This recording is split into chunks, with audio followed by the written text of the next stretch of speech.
மச்சம் ஒன்ன பார்த்து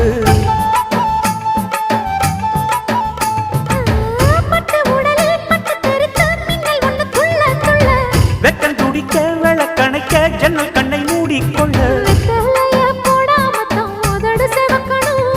10 நாள் கழிச்சு தாண்டி கதவை திறக்கணும்.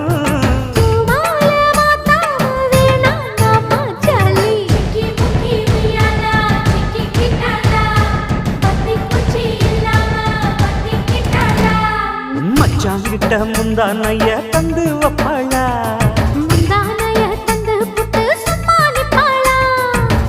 பல நாள் பசி இருக்கு விருந்து வப்பாளா.